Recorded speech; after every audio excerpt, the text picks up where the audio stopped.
You know that feeling, right? You're staring at a deadline, you know exactly what you need to do, but you just can't. It's like you're locked in this constant losing battle for focus. But what if I told you the way you're fighting that battle is the very reason you keep losing? Today, we're going to flip the script and explore a completely different way to win the war against your own mind. Okay, I know what you're thinking. That sounds completely backward, right? But stick with me, because this single idea is the key.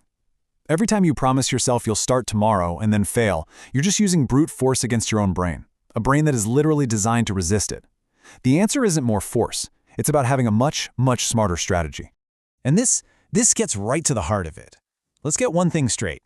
This was never a problem with your character. You are not lazy. You are fighting a biological system that has spent your entire life being trained to seek comfort and avoid effort. So let's just stop treating this like some kind of personal failure and start treating it like what it is, a strategic challenge.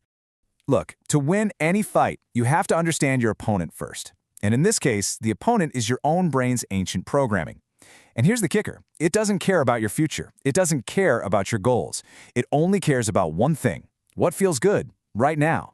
And this is where the conflict becomes crystal clear. On one side, you've got your conscious, ambitious goals. You want to study for that exam, finish that big project. But on the other side, you have your brain's simple, ancient desires. Get easy rewards, avoid anything that feels like hard work. Every single moment you spend procrastinating, that's a win for your brain. It's getting exactly what it wants: instant gratification with zero resistance. And make no mistake, this isn't random. It's a trained addiction.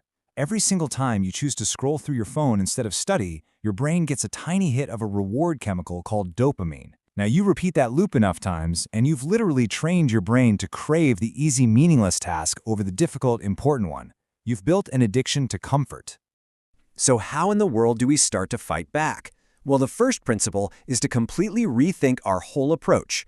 We have to stop aiming for these massive, intense changes and start focusing on something much smaller, but way more powerful: your identity. This right here is where most of us go wrong. We get this huge burst of motivation and we try to leap across the gap, changing everything all at once. We say, that's it. I'm going to wake up at 5 a.m., I'm going to work out, I'm going to read 50 pages. And maybe, for a day or two, it even works. But your brain sees this sudden, intense change as a threat. Alarm bells start ringing and it pulls you right back to the safety of your old habits. The solution is to be smarter, not harder. Instead of intensity, the real goal is consistency. And the method is so simple. You pick one tiny habit that is, and this is the important part, too small to fail. You don't aim to read more. You aim to read one page. See, the initial goal isn't progress, it's proof. You are proving to your brain day after day that this is your new identity. You're not just trying to be a reader, you are a reader, because that's what you do every single day. Okay, our second principle is an absolute game changer. It's time to stop trying to be strong and start being smart about the space you actually live in. This quote says it all. Willpower is like a muscle. It gets tired, it just runs out, especially when you're stressed or exhausted. But your environment, it's always there, either pushing you towards your goals or pulling you away from them. So relying on willpower alone is a strategy that's built for failure. It really is that simple. If you want to stop scrolling first thing in the morning, stop charging your phone by your bed. Just put it in another room. If you want to read before you sleep, don't just put a book on your nightstand, put it on your pillow. You're not using willpower here. You're just redesigning your world to make good habits the easy choice and bad habits the difficult one.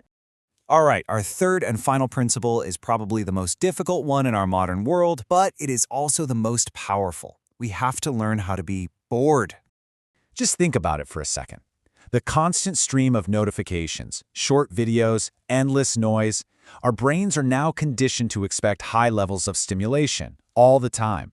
So when we finally sit down to do deep, meaningful work, man, it feels impossibly boring by comparison. And that feeling, that's a trigger.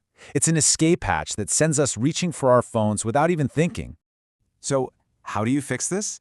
You have to intentionally retrain your brain's tolerance for quiet. Seriously, I want you to actually try this later. Just sit for 10 minutes. No phone, no music, nothing.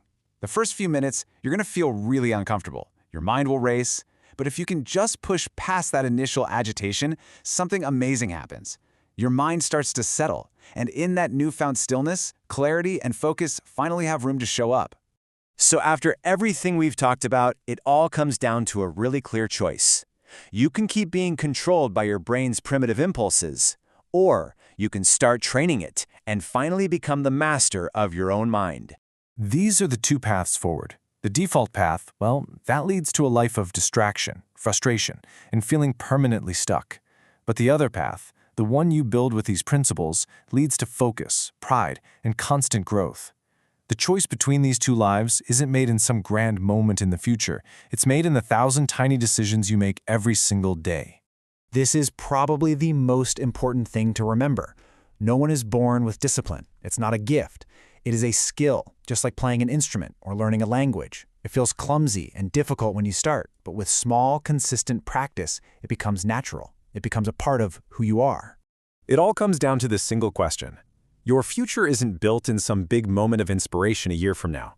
It's built in the very next choice you make. So, what's it going to be? Will you take one tiny action toward becoming the master? Or will you let your brain choose comfort just one more time? The choice, right now, is yours.